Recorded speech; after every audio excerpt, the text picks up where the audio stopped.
As of 1999, one of gaming's youngest, freshest, most recently established subgenres was the style of survival horror. Named and encapsulated by 1996's smash hit Resident Evil, survival horror was defined by its dark, spooky narratives, its baroque presentation, and its reliance on item scarcity, turning playthroughs into nerve-wracking puzzles of conservation and survival. Climax Entertainment, the developers of the game Blue Stinger, said their game was less survival horror and more monster adventure action, which makes sense, both because items are far from scarce, and that the only thing scary here is the incomprehensibility of its storyline. We'll get into the nitty-gritty about this game's issues with camera work and level design in just a minute, but I would be doing you a disservice if I did not start this video discussing Blue Stinger's plot and setup, which is as deliriously unhinged and utterly befuddling as any game I have ever played. The first thing you see when you start a new game is the on-screen title 65 million BC. That's right. We're in the Yucatan Peninsula, where one of the meteorites that wiped out the dinosaurs caused an island to develop, which they have named Dinosaur Island. Now, in the year 2018, we meet Elliot, 1T, who is an elite member of some sort of vague sea rescue service. It's Christmas time, and Elliot is on vacation, on a boat, wearing proper Christmas vacation boat attire, along with his friend, who is very proud of his angel in a bottle?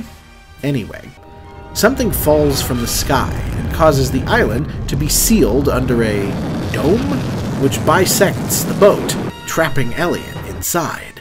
A light takes the shape of the bottle angel just as creatures descend upon the boat and destroy it as Elliot flees for shore. This is the first 3 minutes of this game. Elliot makes it to shore and meets a grumpy sea captain named Dogs. Dogs! And they fight through monsters together until they hear from a woman named Janine, who helps them to safety even as they both act instantly inappropriately towards her. Elliot starts being inexplicably, relentlessly horny towards this woman before he's even met her. I like it, Janine. Who the hell is Janine? My kind of girl, so stay away from her. The developers described Elliot as basically a flirt, a fun-loving type that women are quick to fall in love with, which is, 1, absolutely not in evidence, and 2, an insane way to sum up your action horror protagonist. And in practice, it just manifests as baffling impropriety, especially for the situation. Nephilim is following us. Seems like she's in love with you. 2 girls and a guy. I see trouble in the near future. Later on, Elliot fights a creature whose vomit he accidentally swallows. Oh. What's wrong? I think I swallowed some of the monster vomit. And it turns him into a purple monster who can crawl on the ceiling for, like, the entire middle section of the game. Yes, Dogs is dressed as Santa. No, I don't really know why. Once he's cured, the team discovers that the meteorite that hit 65 million years ago was actually some sort of dinosaur egg that the scientists were working with, and now it's active, and the angel is the spirit of the meteorite, and we have to kill the dinosaur, etc., etc., etc. I don't know. Anyway. A game this ridiculous, this apeshit baddie, would be absolutely iconic for its weirdness if it was even the least bit playable. The reason you most likely haven't heard of Blue Stinger before is that playable, it very much isn't. One of the main defining features of Resident Evil's brand of survival horror are its sharp, dramatic camera angles. Blue Stinger's Japanese release had a sort of automated cinematic camera that tried to find cool angles in a 3D space, which is admirable even if it's sort of dizzying. The American release inexplicably removed this entirely and just went straight third person, but the floating camera is so squirrely that it's even more nauseating. This is made even worse by the fact that seemingly 95% of the experience of playing Blue Stinger is just tedious, endless wandering through repetitive spaces. Some of the levels are distinctive, and pre-release interviews said the developers tried to model the settings on actual places they went to, grocery stores, clubs, movie theaters, etc. But actually navigating through the space is cumbersome, bordering on impossible, and it's remarkably easy to get turned around. Where Resident Evil is pretty linear by nature, this is woefully obtuse, to the point that I'm not entirely sure how someone would beat this game without a guide. Especially for some of the game's more wildly unclear fetch quests, which it seems to try to mitigate by occasionally serving you ludicrously lengthy countdown challenges. I have 42 minutes to get his medicine. There's a 42-minute counter? Yeah. This endlessly recursive meandering becomes even more wearying thanks to the oppressive soundtrack, which makes the absolutely insane decision to make every single sequence sound like a boss battle.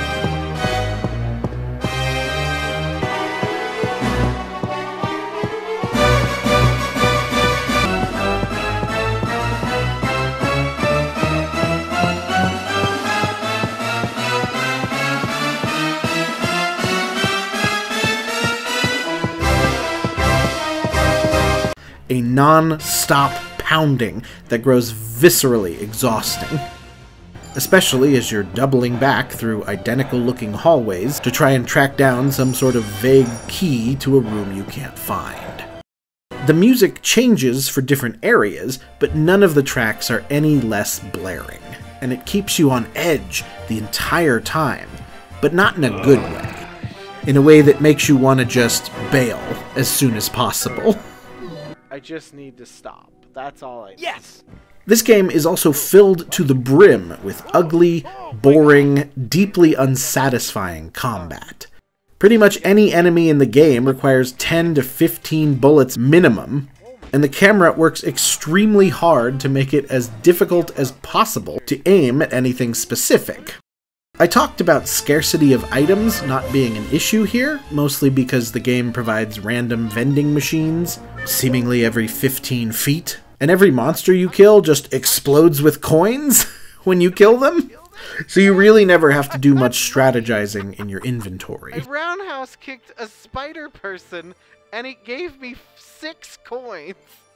I rarely, if ever, came close to dying, because those coins also allowed me to purchase considerable health boosts in the form of an indeterminate beverage called a Hassie, as well as a hamburger that, in a funny detail of overlooked localization, costs $160.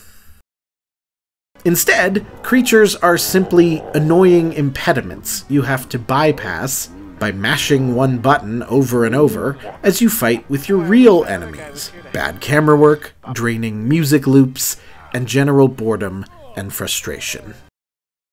Every part of Blue Stinger is weird and awkward and funny and worth talking about, except for the actual act of playing the game, which unfortunately compromises nearly all of the experience.